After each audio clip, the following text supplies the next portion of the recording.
Gue di sini bukan mau menjelekkan pemerintah. Gue bukan mau bilang pemerintah itu sampah. Tapi bukankah ini aksi terang-terangan dan sangat jelas bahwa ini harus ada perbaikan.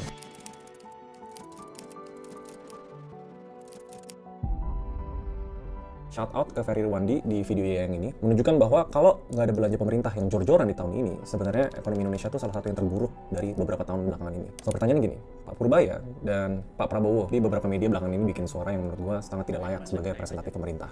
Jadi majalah The Economist yang canggih itu ternyata nggak sepinter gua. Majalah bego. Gue ngerti kalau influencer atau misalnya public figure ibarat membodoh-bodohi orang atau merendahkan orang. Ya ngerti, dan emang dia salah tapi diwajarkan. Tapi instansi pemerintah yang bilang ke reporter ya karena Anda tidak mengerti ekonomi, ya karena dia bodoh dan dia harus belajar lagi.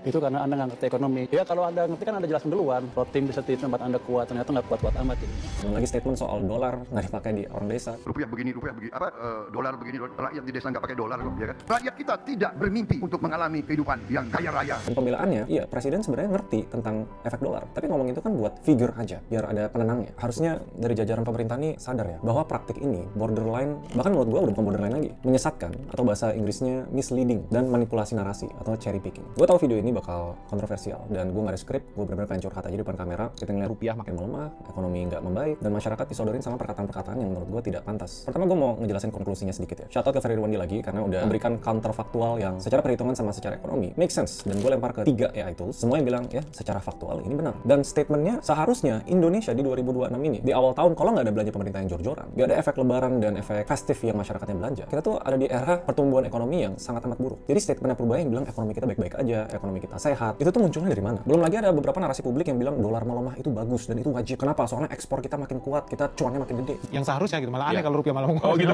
Ya jadi udah sesuai normal-normal aja. Kita bahkan pernah bilang sampai 20.000 harusnya rupiah. Di video gue sebelumnya, gue pun udah mention loh, justru ekspor kita melambat growth-nya dan impornya naik. Jadi angka dari mana bilang pelemahan rupiah itu hal yang bagus. Belum lagi soal 70% dari bahan baku yang dipakai untuk produk jadi sehari-hari itu kan hasil dari import. Atau misalnya makanan sehari-hari, banyak loh bahan-bahan yang sebenarnya kita masih import. Belum lagi media internasional yang kemarin sempat viral di Economist bilang Pak Prabowo ini lagi di rute yang sangat berbahaya. Terus direspon sama instansi pemerintah yang bilang itu ngaco, itu bodoh, itu emang kerjaannya mau nakut-nakutin aja gitu. Gue nggak ngerti logikanya tuh di mana. Di satu sisi, di beberapa algoritma Reels gue dan TikTok gue lihat orang-orang tuh salut sama Prime Ministernya Singapura.